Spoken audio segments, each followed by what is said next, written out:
Thanks for checking out our game.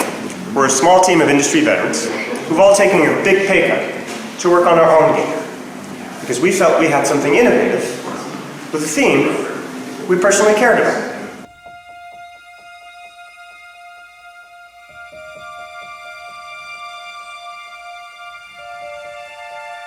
I was the first employee. I started a little over 9 years ago at Guillaume, the studio head's house.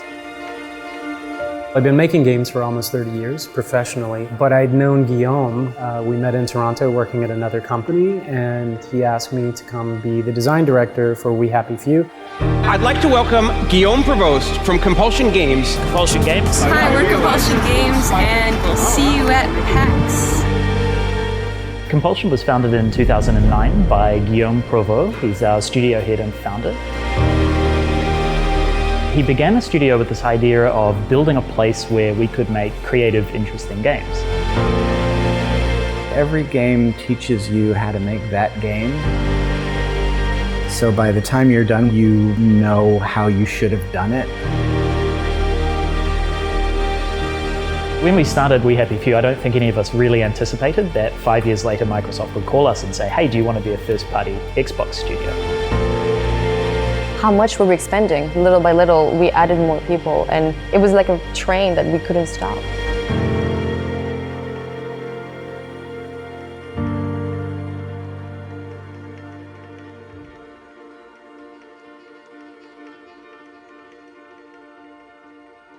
It's funny because sometimes people ask me, they'll put courage on me for starting a studio, and I laugh at them and I said, well, I kind of started it by accident. Tell me about you and your company and who the hell you guys are. I'm the studio head and founder of the studio. Originally, I didn't actually set out to start a studio. We're an experienced team. We followed our passion. Got approached by this Taiwanese conglomerate in Taipei who wanted to start a studio in Montreal. Everything looked like it was a really good deal, it was a really good salary, it was a really good concept. I got to start my own team, had tons of money. So I signed the contract, told everybody we were leaving, we quit our jobs, and then financial crisis happened. But now it's official, we are in a recession. And the money evaporated just a few weeks before moving. We'd set the ship to sail already to move to Montreal and start a studio, so we just moved to Montreal and started a studio just with no money. When I was looking for work, I was applying everywhere, and I applied to his studio, which on the website was a studio, and then I looked it up, and it was a house. So of course I looked up this fellow to make sure he was credible, and it wasn't totally weird going to his house. And then I saw on his LinkedIn that he had like 1 million positive comments, and he had all of this many years of experience. He definitely had the chops. So I lucked out in this whole serendipitous thing. Compulsion was really a name that we picked as a desire for us to make games, and something that we thought was a value that we wanted to explore, is the compulsion of players to play the games that we make.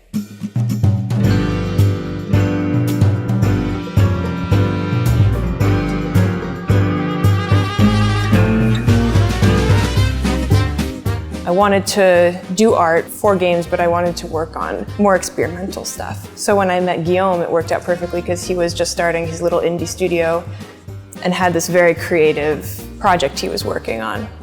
Compulsion had been developing a game called Contrast for a few years. He basically founded the studio through that. In the very beginning, it was a lot of hard work. There was a main character, there was the main character's invisible friend, there were mechanics, there was no story.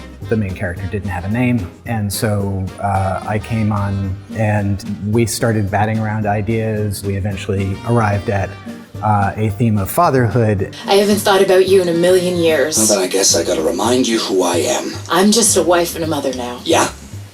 I heard you had a kid. We've been working really hard, and we're really excited about where we are. He had done a prototype and needed someone on the art side to bring an art direction to the shadow mechanic for Contrast. And then we moved out of his house to a little office just down the hallway, and A few other people joined the studio, so we were about 5 for a little while. And then we grew to about 10 when we released Contrast in 2013. And I had a lot of responsibility early on to develop the style for that.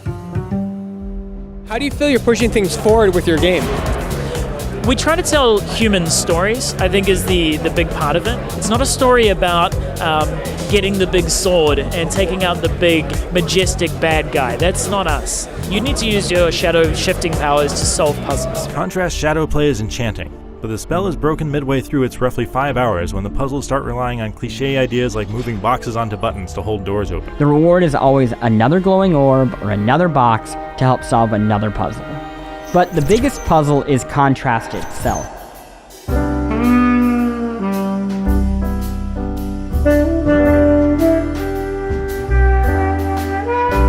We had just finished our first game, Contrast, which is a narrative-driven puzzle platformer, and I really didn't want to make puzzles anymore. I mean, it's an interesting genre, but it was a genre that was very taxing on a design standpoint and a creative standpoint, and we wanted to do something that scaled a little bit more. We wanted something that was replayable, we wanted something that was roguelike, we wanted something that was easier for a small team to create something memorable that would have value for players. And now, the catchy new song from our favorite new band. Have you had your joy, Ollie? People tend to forget about it, but we were actually a really small team. When we started We Happy Few, there was just 5 of us. We were making a game in the context of a team that was, less than 10 people. We were making a much smaller game at the time. I wanted to talk about dystopia, or wanted to treat a dystopian universe because we lived in happy times. You always want to kind of have an escape reality at the time. Lemonade and sunny dream, soda pop and football team. We Happy Few started as a project about drugs, dystopia, denial in a procedurally generated urban setting. It was this idea of saying, hey, we want to build a survival game, we want to build something that is challenging and hardcore, and then on top of that we thought, well, what kind of survival game would be interesting? We thought, maybe we will set this in a city, which is not where a lot of survival games are set. Guillaume wanted to do a game with happy drugs and happy masks. After some back and forth, our art director wanted to do something in groovy 1964 Britain. Oh, hello. One of Guillaume's ideas, which was really fascinating, was the idea of a survival game, but it was a social survival game. So instead of collecting wood to make a fire, you have to survive in a society. And for me, this is one of the kind of ideas that led to being 1960s dystopian England, because it reminded me of a bunch of cultural references that felt a little like that. We wanted to avoid really cliche themes like 1984 and gray concrete blocks, and moved into discussing a bunch of different things that we thought were inspiring, like Brazil, Clockwork Orange. We looked at a number of Aldous Huxley's Brave New World was also a big inspiration in terms of having happy drugs and this kind of feeling of a society that would be happy while being in a weird kind of controlled dystopia. Like Hot Fuzz was an example. This idea that you have this sort of perfect town and then you have this dark underbelly, and there's a sense of paranoia, and there's this sort of pressure from everybody to be perfect. Try this easy test. Are you having a conversation that's bringing you down? Then one of the people who's talking to you is a downer. Our art director, Whitney, really ran with that at the time and felt like the 1960s in England was a good setting and timetable to kind of cover that type of feeling, because it was a historical moment in time where the English stopped looking back towards the Second World War and were more forward-looking towards, the race to space and the future rather than looking back. And it's a time where there was a lot more form over function, so there's a lot of creative elements that we could piece out together that kind of fit well into the mold of what we wanted to build. The 60s was like I just felt it was a really strong period for a dystopia. You have this great Doctor Who sci-fi influence from English 60s television that I thought was really fresh. And to my knowledge, it hadn't been pushed in games to the degree that I thought it could be. A lot of people have been exposed to some cultural element to some degree, whether it's kind of the the quaint English setting or the kind of mod 1960s or the kind of retro sci-fi element. I just felt like there was a ton of crazy, cool material to work with. Why do we bury downers 20 feet underground? Answer, because deep down, they're really nice people.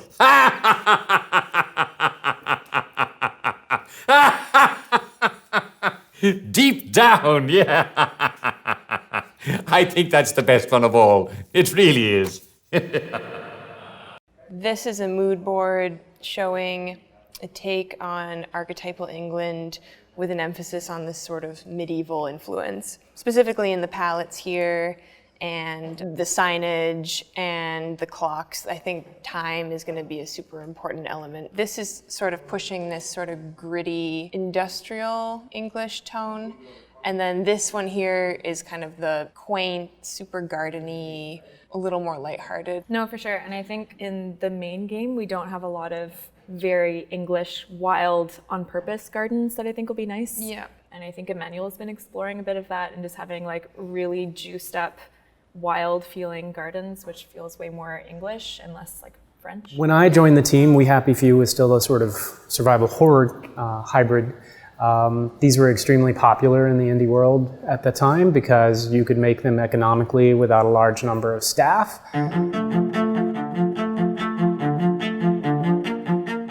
Now, interestingly, because it was a game that was made by such a small team, we moved away from telling a lot of story at the beginning, and we wanted to have like this replayable, systemic, roguelike experience that small team could do convincingly and kind of create an experience for players to enjoy. And that was really the genesis of what the type of game that we were making. But very quickly, we discovered, hey, probably not scalable. This is not what the market wants. More and more games are including the better aspects or the more appealing aspects of survival games. Our competitors were doing it and they were all AAA. So to compete, we recognized that we had to craft a really memorable, unique world full of memorable, unique characters. So we started emphasizing story. And this completely changed the game design. The first time we showed our game to the public was at PAX 2015. And we had a very small booth. Here at PAX East, taking a look at A game that was recently just announced. We Happy Few. We Happy Few. So we're here to talk about We Happy Few. How's it going, Guillaume? Really well. And what we showed was a procedurally generated world, which didn't really have any story to it. Everyone was like, oh, Bioshock, we want to know the world, what's the story, this is amazing. Next we have the game that I'm quite possibly the most excited about. One of the most exciting games. We were told by a lot of you guys on Twitter and Facebook to check out this game. At the time it was a prototype more than anything. But I think people really liked it. And this helped us transition into our Kickstarter. All right, so basically look for it soon. That's right. We are looking to make a Kickstarter campaign in 8 to 10 weeks with the express purpose to gather like an initial set of people and a community around the game to help us, really narrow down the mechanics while we work on the story in the background. Awesome. All right, thank you very much, Guillaume. Thank you.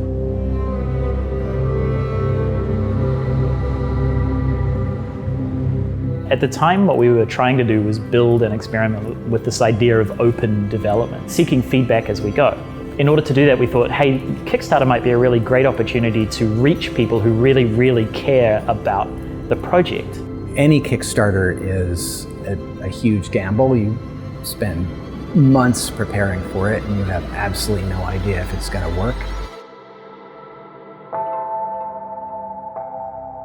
I'm actually sitting next to you already. The camera would probably just be framing you at that point. And then at one point, we switched to a camera framing both of us. I'm going to write myself just some quick cue cards, because otherwise this is going to be a complete disaster. Now, our next guest is Guillaume Provost, head of Compulsion Games. And we like to play games, don't we? So please give a great Wellington Wells welcome to Mr. Guillaume Provost. Thanks for having me on the show, Jack. Tell me, Guillaume, why make a game all about us? Well, we like England. Yes? We like the 60s. Yes, it is. We'd like a universe that is a little bit darker this time around. And Wellington Wells has been this alternate history where the England was actually invaded by the Germans during the war.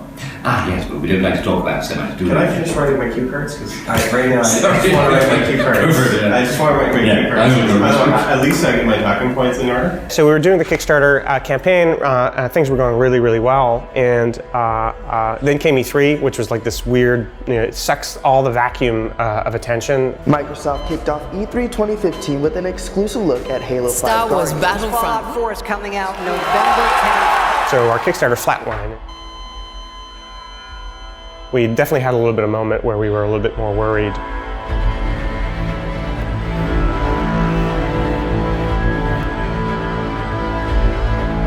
And really, the people who were backing the campaign really rallied to get more attention. Welcome back to We Happy Few. Oh God, what are you doing up here?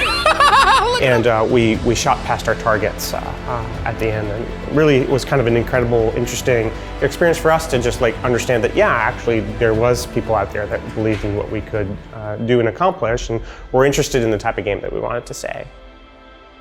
People were reacting, and they were, to things we would show, and it confirmed what we knew internally, right? Story's great, exotic, eccentric characters great, strange devices that you learn to craft and use as weapons, also great. People love this stuff, so having a Kickstarter campaign was phenomenal in that way, and certainly the fact that it funded development for as long as it did, thank God. Otherwise there would be no We Happy Few, or we would have stopped when it was just a survival horror simulation. Anything else you'd like to tell our audience? Yes, actually.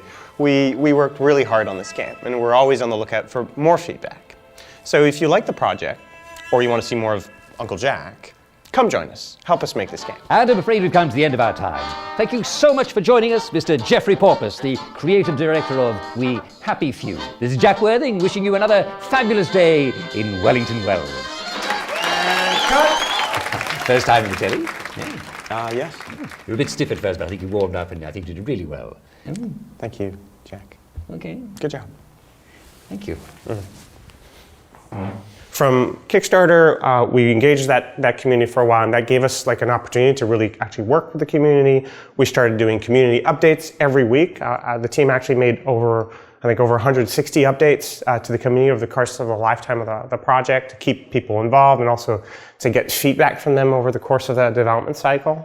But we actually helped gather more momentum to actually get the attention of a big player in the industry, which was Microsoft.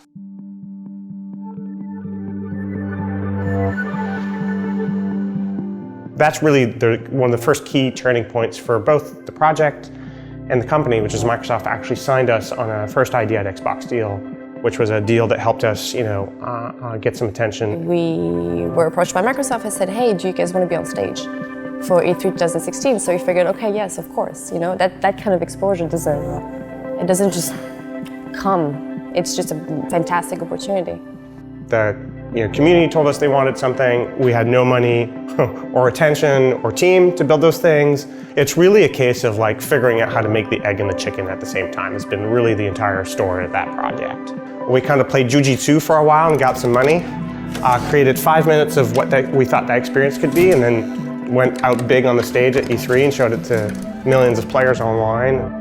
Now, I'd like to welcome Guillaume Prevost from Compulsion Games to come up on stage and show off a project that's going to be launching into Xbox Game Preview next month. Guillaume?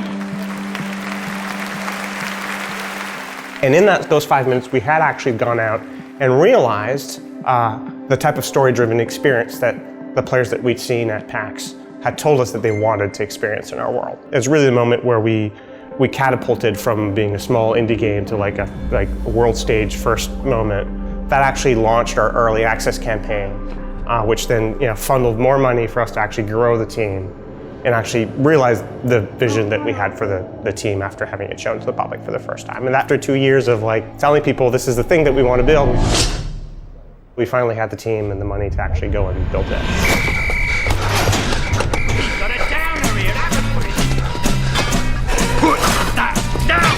I'll fix you!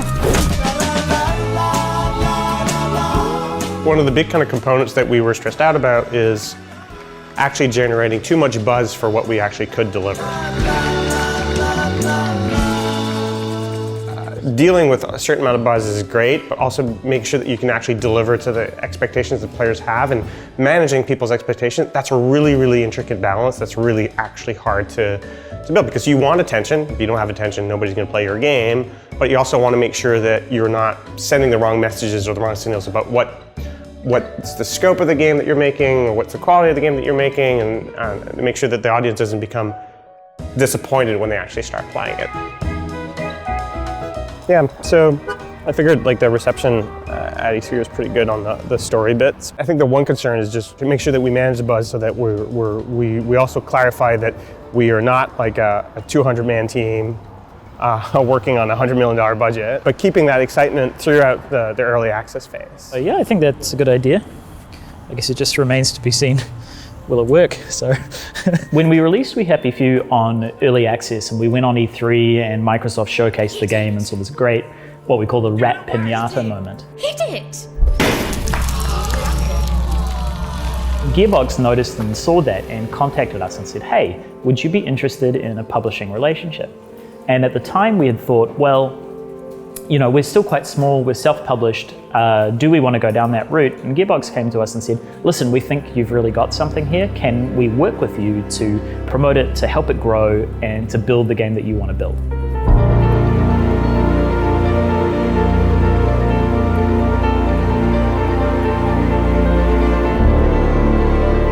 What people want is quite different to what we were thinking.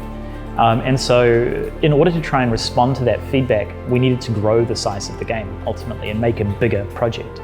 And when you're making a bigger project, it's very scary when you're doing that alone. What Gearbox provided us was a perspective and education and knowledge that we just simply didn't have inside the studio. So basically, as you get bigger, you want to have great partners to work with to help you build your game. You know, we attracted a lot of attention, and then with it, player expectations. We decided to make a bigger game, much bigger than what we originally had. And so the Gearbox partnership was a little bit difficult because we received a lot of backlash for it. With the announcement of that partnership, we also announced that, you know, we were not making a $30 game anymore, we're making a $60 game. And there would be a season pass, which, you know, isn't something that is loved by all the gamers. So I think that the public, or mostly our fans, were taken back and very surprised by this. So yeah, it wasn't easy, for sure, internally. But it made so much sense for us to do this, you know. There's a lot of things that the public doesn't know.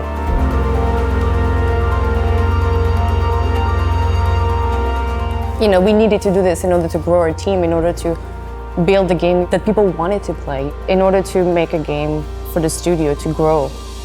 It was the logical step to do, for sure.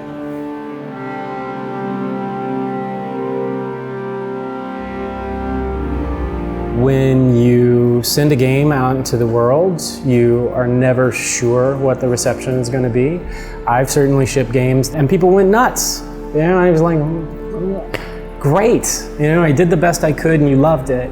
And for me, that's what I did with We Happy Few. I did absolutely the very best I could for that game from start to finish.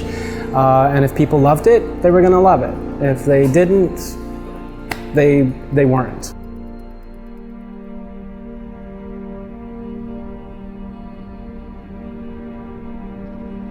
One of the things that you learn as a writer is that all feedback is true and almost all solutions offered are wrong.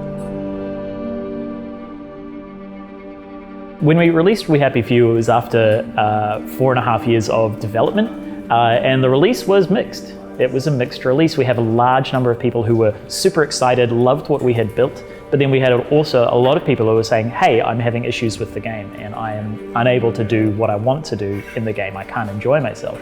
And that's obviously super disappointing for us as developers. Feedback that we got in the end from the game I thought was pretty fair. Sometimes it's difficult to hear because you know it's feedback that you couldn't do anything about. We were pretty aware of a lot of its flaws. The toughest feedback was, ironically, the same feedback that we had reached internally, you know, the same conclusions. There were bugs that we just were so difficult to fix that we knew about them and we just knew that we were going to have to suffer with them. And And then you feel bad because you know that people are going to see them, and it breaks the immersion, breaks the experience. People rightly point out that combat isn't as deep as it could be, and the AI are either overly predictable or entirely unpredictable, and that's fair. I think with the procedural generation meant that we couldn't predict even what we would find for bugs in a lot of ways. So there were always surprises. It was like whack-a-mole, kind of. When you're making a game, one of the most important things that you can get access to is feedback. Now, whether that feedback comes from a small group of players testing in your building, whether it's your team's feedback, whether it's your mum's feedback, or whether it's the general public's feedback, all of those things can really help you build a better game if you're listening. You have to interpret the feedback and figure out what is the truth there that I can apply to what I'm doing. So you always have to interpret feedback. As a writer, I'll often find we put some lore in the game and people say, I really want to know more about this. And you have to know that the correct answer to that is great. If they want to know, that's great. That doesn't mean they get to know. If you told them, they might like it less. Wanting to know is a value in itself. Not to worry, we'll get you back on your joy and you can forget that anyone was ever screaming. You'll never be a downer again. The toughest feedback that we received on We Happy Few was probably that we had really wildly different types of people interested in the game.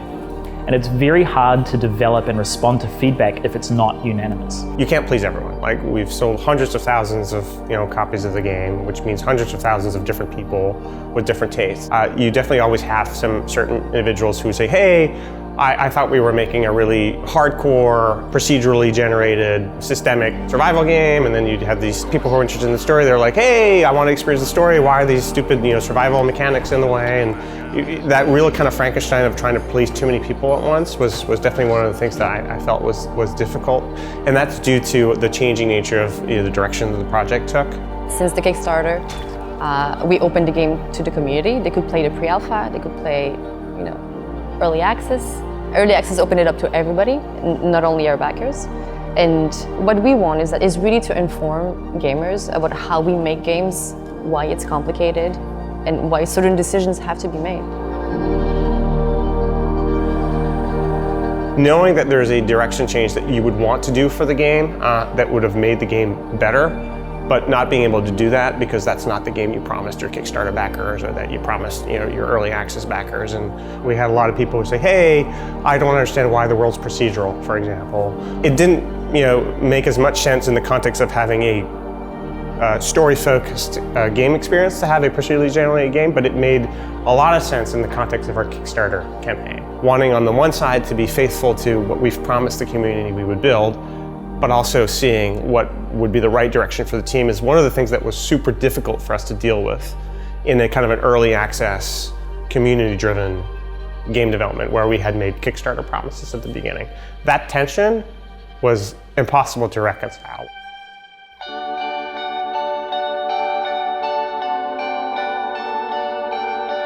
Thought I knew the difference between heaven and hell, between the dark and the light.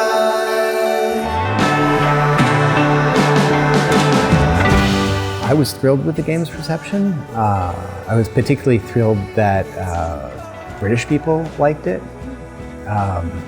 We were concerned that they might go, that's, you made that all up, you don't know anything of us. But they kind of went, oh yeah, that's pretty accurate. Yeah. The people who remain with us, who are playing the DLCs, are very, very nice, loyal fans they love the lore of We Happy Few. They love the world we created, and all of our characters, they mean something to them. And I think just talking with them about it is probably one of the calmer, nicer part of this whole journey.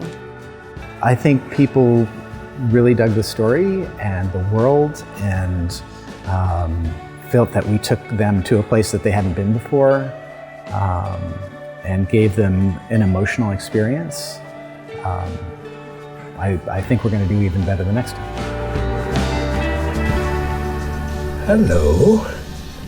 Let's have a look at you, shall we? What happened to your clothes? Have you been running through rose bushes?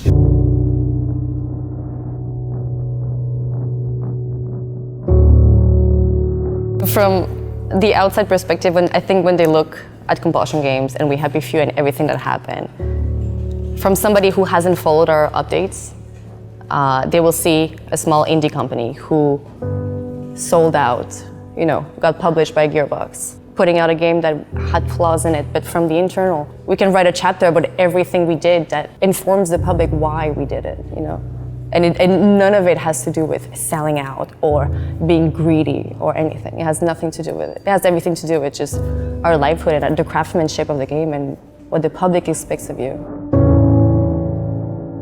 Every game teaches you how to make that game.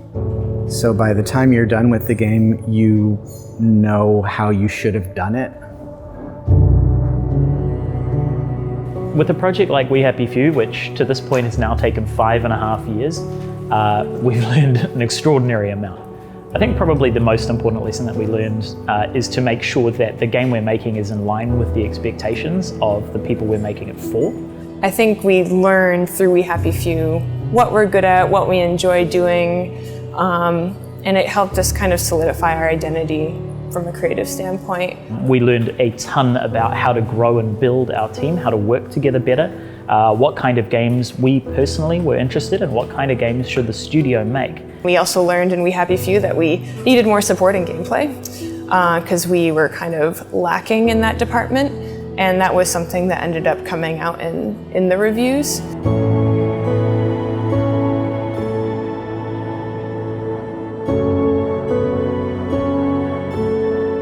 Looking back and having like 20/20 hindsight is always pretty easy. The thing is, I don't know that I would have done a lot of things differently.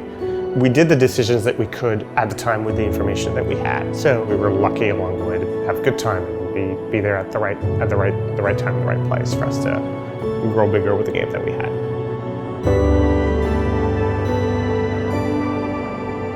The final DLC story is where you get to finally win.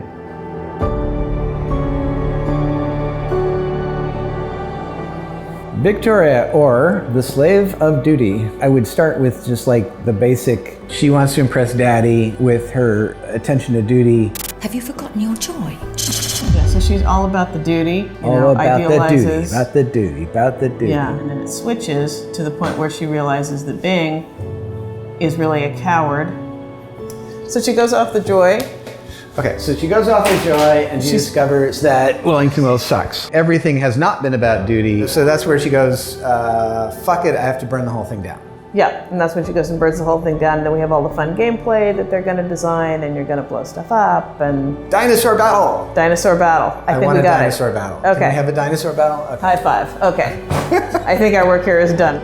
The Victoria DLC is the conclusion of the We Happy Few saga, and it has been quite a saga. By the end of making We Happy Few, we kind of saw the engine that we'd created, what kind of stories that could tell really well. When we got to the final DLC, it's kind of the culmination of everything that we were trying to do in the first place. It's I feel, the game that we were trying to make. Truth is the enemy of happiness. It's very much like the base game in We Happy Few in the sense that it's a story about someone who goes off their joy and doesn't know what to do. It stars Victoria Bing, the girl that everybody knows even if you haven't played the game. She's the girl, with the piñata who tells you to get back on your joy and who eats the rat.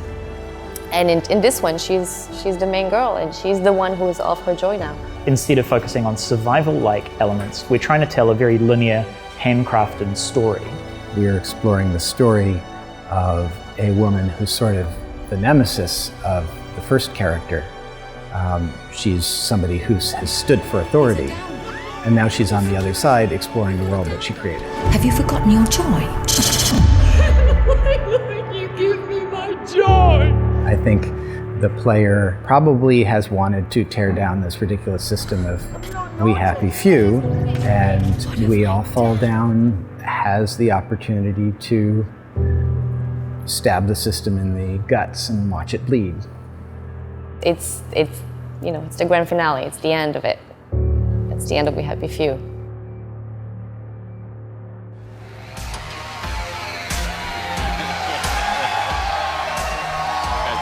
We embarked on a quest to find creative teams that have the mastery of our art form.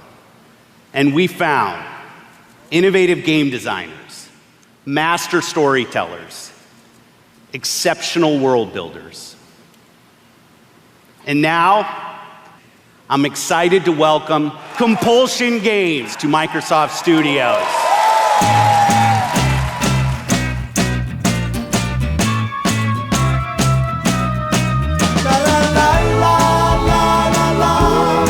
So when we started We Happy Few, I don't think any of us really anticipated that 5 years later Microsoft would call us and say, hey, do you want to be a first-party Xbox studio?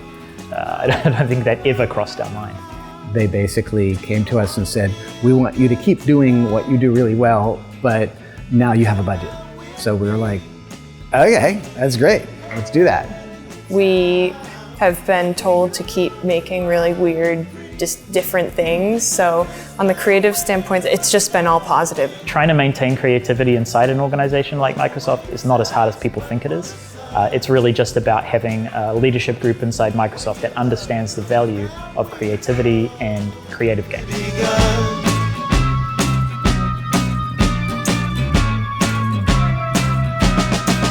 We're spending a lot of time figuring out, do we think that we can raise the standards of quality of the games that we're building? Can we become a real first-party studio?